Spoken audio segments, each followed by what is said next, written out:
Hello friends, இன்றைக்கி நம்ம ஓலை கொழுக்கட்டை எப்படி பண்ணுறதுன்னு பார்க்கலாம்.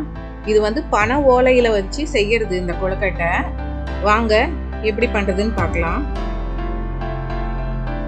பாருங்க, இதுக்கு இந்த மாதிரி பனை ஓலை குருத்து நமக்கு வேணும். இது வந்து பனை மரத்தில் இருக்கிற சென்டர் பார்ட்டில் இருக்கிற குருத்து. இது வந்து நமக்கு கொழுக்கட்டை மாவுலாம் உள்ளே வச்சு மடிக்கிறதுக்கு நல்லா ஃப்ளெக்சிபிளாக இருக்கும். இப்போ இதை வச்சு தான் நம்ம கொழுக்கட்டை செய்ய போகிறோம். இதுதான் நமக்கு தேவை. இப்போ இந்த ஓலையெல்லாம் நம்ம கட் பண்ணி முதல்ல ரெடி பண்ணி வச்சுக்கணும். வாங்க அது எப்படி ரெடி பண்ணுறதுன்னு உங்களுக்கு காட்டுறேன். பிரித்து எடுத்து தொடச்சிக்கணும். பாருங்கள், இப்படி எடுத்தோன்னா ஒரு லீஃபாக வந்துடும். பாருங்கள், இப்போ இதை வந்து நம்ம கட் பண்ணணும். இதில் வந்து சென்டரில் மட்டும் கொஞ்சம் அகலமான பகுதியாக இருக்கும். பார்த்தீங்கன்னா தெரியும். பார்த்தீங்களா, இந்த அகலமான பகுதியை மட்டும் நம்ம கட் பண்ணி எடுத்துட்டு இந்த நடுவில் மட்டும்தான் நம்ம மாவு வைப்போம். இப்போ பார்த்தீங்கன்னா இப்படி நடுவில் வந்து அகலமான இலை இருக்கும்.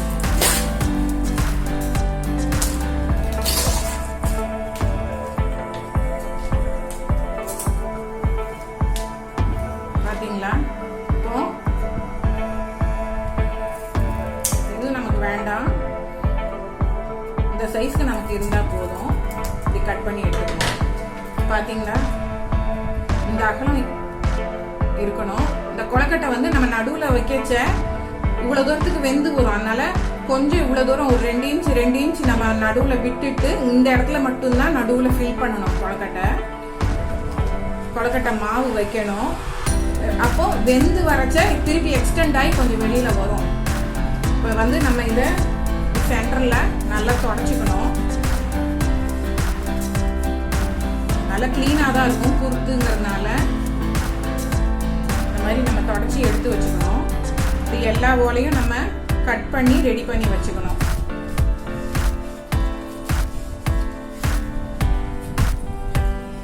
இப்போ இதில் வந்துட்டு ரொம்ப அந்த எட்ஜிலலாம் வந்து கொஞ்சம் ரொம்ப மெல்லிசு ஓலையாக இருக்கும். இதெல்லாம் நம்ம வந்து மாவு வைக்கிறதுக்கு வசதிப்படாது.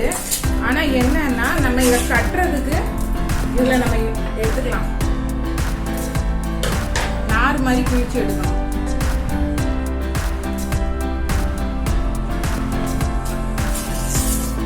இப்படி எடுத்து வச்சுக்கணும். இப்போ இதை வந்து நடுவில் இருக்கிற அந்த குச்சி மாதிரி இருக்கிறது வேண்டாம். பார்த்தீங்களா, இந்த மாதிரி நம்ம எடுத்து வச்சுக்கணும்.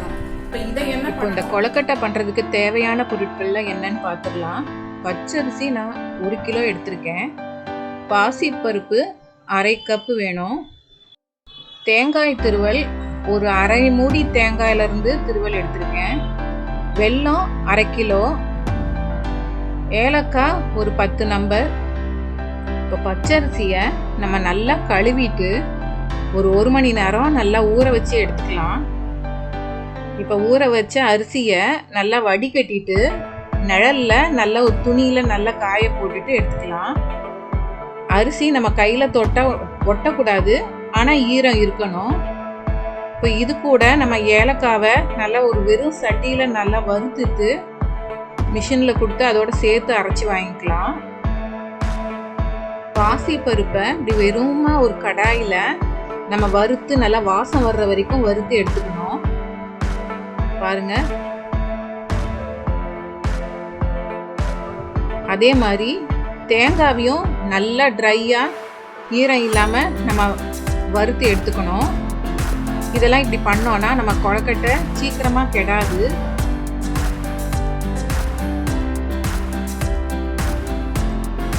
வெல்லத்தை நல்லா இந்த மாதிரி பொடிச்சு எடுத்துக்கோங்க.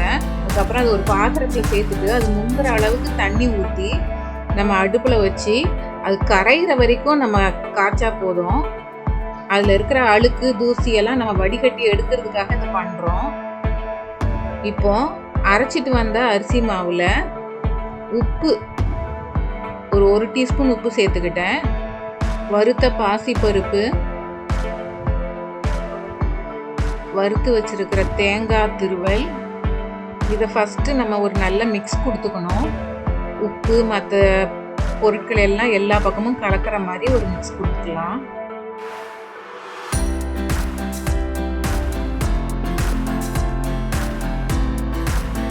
அதுக்கப்புறம் காய்ச்சி வச்சிருக்கிற வெல்லத்தை வடிகட்டி இதோட சேர்த்துக்கணும்.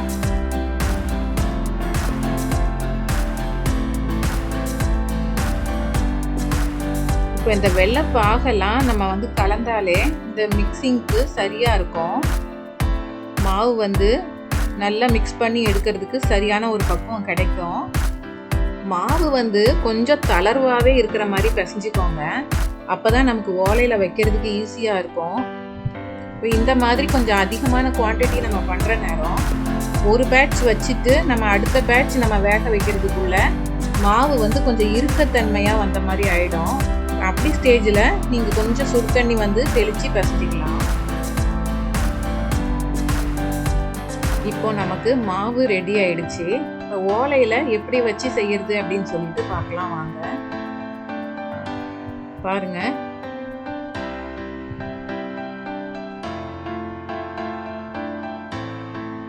இந்த மாதிரி கொஞ்சம் கொஞ்சமாக எடுத்து நடுவில் நம்ம ஃபில் பண்ண வேண்டியது தான்.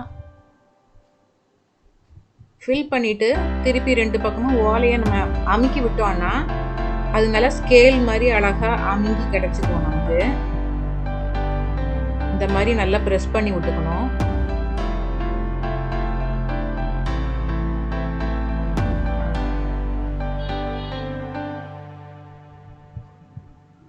இப்போ வந்து ஒரு சின்னதாக மெல்லிசாக இருக்கிற ஓலையாக இருந்ததுன்னா அதை பார்த்து மூடுறதுக்கு வச்சுக்கலாம் நம்ம.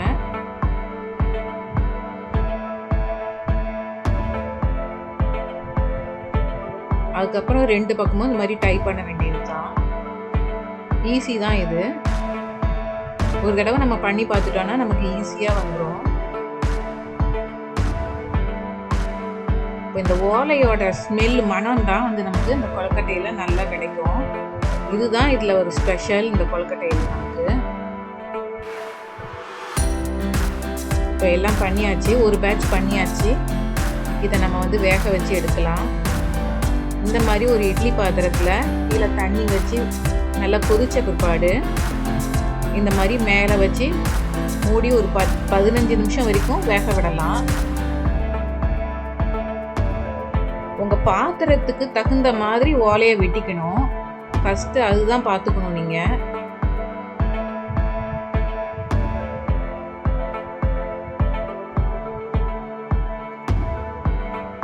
இப்போ பாருங்கள், ஒரு 15 நிமிஷம் ஆயிடுச்சு.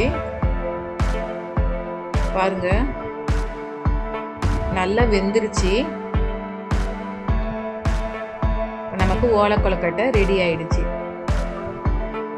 பாருங்க, ஒன்று ஓபன் பண்ணி பார்க்கலாம்.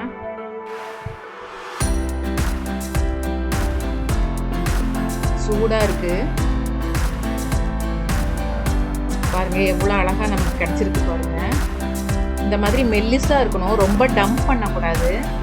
மெல்லிசா இருந்தால் தான் நல்லா இருக்கும். நல்லா சாஃப்டாகவும் இருக்குது கொழுக்கட்டை. பாருங்க, இப்போ நல்லா ரெடி ஆயிடுச்சு. இப்போ இந்த கொழுக்கட்டையை நமக்கு ஒரு ஸ்பெஷல் கெஸ்ட் வந்து டேஸ்ட் பண்ணி எப்படின்னு சொல்ல போறாங்க. வாங்க நம்ம கேட்கலாம். ஓ சூப்பர், மை ஃபேவரிட். ஸ்டெல்லா இன்னைக்கு நல்லா செஞ்சிருக்க போல. அம்மா, உனக்கு இந்த ஓலை எங்க இருந்து வாங்குனீங்க? இது வந்து கோயம்பேடுலயே கிடைக்குது. அப்படியா? சூப்பர். ஏன்னா சென்னையில நம்ம இந்த பனைமரம் ஓலைய பாக்குறதே ரொம்ப பெருசா இருக்கு. அது கொஞ்சம் தெரிஞ்சவங்க மூலம் சொன்னோம்னா அந்த பனைமரம்லாம் இருக்கிற பக்கம் நமக்கு வெட்டி கொடுப்பாங்க. கார்த்திகை தீபம் சமயத்துல நமக்கு கோயம்பேடுலயே வந்து கிடைக்குது. கோயம்பேடுல வந்துட்டு மார்க்கெட்ல வருது. நம்ம காய்கறி வாங்குற ஷாப்ல எல்லாம் சொன்னோம்னா அவங்க வாங்கி கொண்டு வந்து நமக்கு கொடுப்பாங்க. அந்த மாதிரி நம்ம வாங்கிக்கலாம். அப்ப சென்னையில கிடைக்காதது ஒண்ணும் கிடையாது, எல்லாம் கிடைக்குது. பரவாயில்லையா? அப்ப நம்ம பாரம்பரிய உணவுகளை நம்ம சென்னையிலே கொண்டாடலாம் போலயே. ஆமா. இது ஓலை கொழுக்கட்டையை பத்தி நான் ஒண்ணு சொல்லணும்னு நினைக்கிறேன். இப்போ வர ஜெனரேஷனுக்கு வந்து இந்த ஃபுட்டை பத்தி, இதனுடைய அருமையை பத்தி யாருக்கும் தெரியாது. ஏன்னா எங்க ஜெனரேஷனோட இந்த மாதிரி ஃபுட் எல்லாம் போயிருமோன்னு எங்களுக்குள்ள ஒரு பயம் இருக்குது. ஏன்னா இப்ப வர ஜெனரேஷன் எல்லாம் பீஸா, பர்கரு அப்படின்னு எதெல்லாம் உடம்புக்கு கெடுதி பண்றதோ அதெல்லாம் வாங்கி சாப்பிடுறாங்க. ஆனா நம்ம பாரம்பரிய தமிழ் பண்பாட்டின் உணவுகள் வந்து இன்னைக்கு மக்கள் மத்தியில வந்து ரொம்ப குறைஞ்சிட்டே வருது. அது ஆனால் என்னுடைய கோசிஸ்டர்ஸ் எல்லாம் ரொம்ப நல்லா சூப்பராக அதை மறக்காம எப்போ பார்த்தாலும் வந்து அந்த பாரம்பரிய உணவுகள் செய்யறதுல அவளை அடிச்சுக்க முடியாது. ஏன்னா அவங்க வீட்டில் ஆப்பமா இருக்கட்டும், இல்லை அவங்க வீட்டில் வந்து அந்த இனிப்பு இட்லி, நாங்களாம் வந்து அதை விவிக்கும் சொல்லுவோம், அதெல்லாம் ரொம்ப அருமையாக செய்வாப்புல. அதெல்லாம் வந்து போட்டியா யூடியூப்ல அது இனிப்பு இட்லி இனிமேல்லாம் வரும். ஆனால் ஆப்பம் போட்டுட்டேன். Okay okay nice.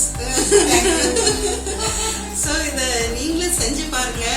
ஏன்னா வர ஜென்ரேஷனுக்கு வந்து அவங்களுக்கு உடம்புக்கு நல்ல சத்தான உணவுகளை கொடுத்தாதான் நம்ம வந்து அடுத்த ஜென்ரேஷனை வந்து நல்ல முறையில் வளர்க்க முடியும். அதனால நீங்க எல்லாருமே இது ஒன்ஸ் ட்ரை பண்ணுங்க. ஏன்னா எனக்கு இது ரொம்ப பிடிச்சது, என் ஹஸ்பண்டுக்கு ரொம்ப பிடிக்கும் இந்த உணவு. அதனால இன்னைக்கு செஞ்சு சாப்பிட்றதுல நான் ரொம்ப சந்தோஷம் அடைகிறேன். எப்படி இருக்கு பாருங்க, டேஸ்ட் சொல்லுங்க. எப்படி இருக்கு? Super super super. ஸ்வீட்டு எல்லாம் கரெக்டா வந்துட்டு நல்லா சாஃப்டா பண்ணிருக்கு. எப்படி பண்ணிருக்க?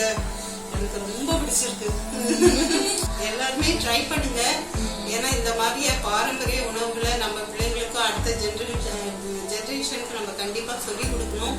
அவங்களுக்கும் இந்த மாதிரி உணவு வகைகளை பழக்குங்க. ஏன்னா அடுத்த ஜெனரேஷன் இதெல்லாம் எங்களுக்கு பிடிக்கலன்னு வாங்க, நீங்க அழகா அதை அவங்களுக்கு அழகா சொல்லி கொடுக்கலாம். அந்த பார் சூப்பரா ஓலையில இருந்து ஒரு ஸ்வீட் வரும்போது அப்படி பிரிச்சிங்கன்னா ரொம்ப அழகா அப்படியே பார்ப்பாங்க. அப்படியே வாயில கொடுத்தீங்கன்னா அப்படியே சாப்பிட்டு பழகிக்குவாங்க. ஸோ அடுத்த ஜெனரேஷனுக்கு இந்த மாதிரி பாரம்பரிய உணவுகளை நம்ம பழக்கணும். இதையே நீங்க பனை ஓலையில நம்ம செய்யறோம் தெரியுமா? சொல்லுங்க. நான் வந்து இதோட வாசம் இதான் சூப்பரா இருக்கு பத்தியா, அந்த பனை ஓலையோட வாசம். அதோட சேர்ந்து நம்ம செஞ்சு இதுல சேர்த்துருக்க அந்த ஏலக்காய் பொடி எல்லாம் சேர்ந்து அந்த பச்சரிசி வாசம், வெல்லம் அதெல்லாம் சேர்க்கும் போது அந்த ஓலை வாசமும் சேர்ந்து அவ்வளோ மனமா சூப்பரா இருக்கும். தேங்க்யூ. அதனால பனை ஓலைய மெயினா எடுத்துக்கோங்க. அது இன்னைக்கு கோயம்பேடுல கூட எல்லா இடத்துலயும் கிடைக்குது. அக்கா வந்து குக்கிங்ல வந்து பயங்கர ஒரு குயின் தான் சொல்லணும். அவங்க கிட்ட இருந்து நான் நிறைய கத்துருக்கேன். கத்துக்கணும் அப்படின்னு ஒரு எண்ணம் எனக்கு இருக்கும் எப்பவுமே. அதனால எங்க போனாலும் யாரோடைய ஸ்பெஷாலிட்டி எது இருக்குன்னாலும் உடனே கத்துக்குவேன். எப்படி அதை சொல்லுங்க அப்படியே அவங்க கிச்சன்லயே போய் நின்று கேட்டு கத்துக்குவேன். அதுதான் எனக்கு இந்த இன்ட்ரெஸ்ட், இந்த குக்கிங் சேனல் ஆரம்பிச்சது எல்லாமே அதுதான் நான் பண்ணிட்டு இருக்கேன். ஸ்டெல்லா வந்து எங்க ஃபேமிலியில வந்து ரொம்ப ரொம்ப குக்கிங் இன்ட்ரெஸ்ட் உண்டு. ஸ்டெல்லா பத்தி சொல்லும்போது இன்னொன்னு எல்லாமே நியூவா ட்ரை பண்ணுவா. எதை ட்ரை பண்ணாலும் புதுசா இருக்கணும், புது டேஸ்ட்ல இருக்கணும். கேட்டு எல்லார்கிட்டையும் அது, அதாவது சிலருக்குலாம் வந்து நம்ம செய்யறதான் கரெக்ட்னு நினைப்பாங்க. அப்படி இல்லை, அவ வந்து எதுனாலும் கேட்டு இதை எப்படி பண்ணோம் அப்படி பண்ணோம்னு சொல்லி நிறைய கேட்டு கத்துக்குவாங்க. ஸோ அது வந்து எனக்கு ரொம்ப பிடிச்சது அவருக்கு. அது மட்டும் இல்லை, இந்த மாதிரி இந்த பாரம்பரிய உணவுகள் செய்யறது வந்து அவ கைவண்ணம் வந்து ரொம்ப வித்தியாசம். நாங்க எப்போதுமே ஒரு ஃபேமிலி கெட்டுக்கிறதுனா அவளை சொல்லுவோம், நீ கண்டிப்பா ஓலை கொழுக்கட்டையோட வந்துடுங்க. ஏன்னா அவளோட ஃபேவரட் தான். ஸோ நாங்கள் எப்போதுமே அப்படி சொல்லுவோம். ஸோ இந்த தடவை அதை ட்ரை பண்ணியிருக்காங்க, ரொம்ப நல்லா வந்திருக்கு. நீங்களும் அதை ட்ரை பண்ணி பாருங்க. தேங்க்யூ. தேங்க்யூ. இது பேர் என்ன? ஓலை கொழுக்கட்டை.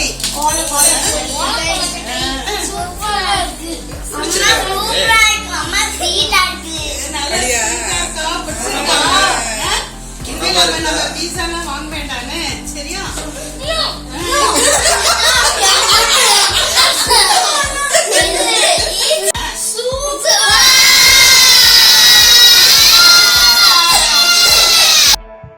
இதே மாதிரி நீங்களும் ட்ரை பண்ணி பாருங்க.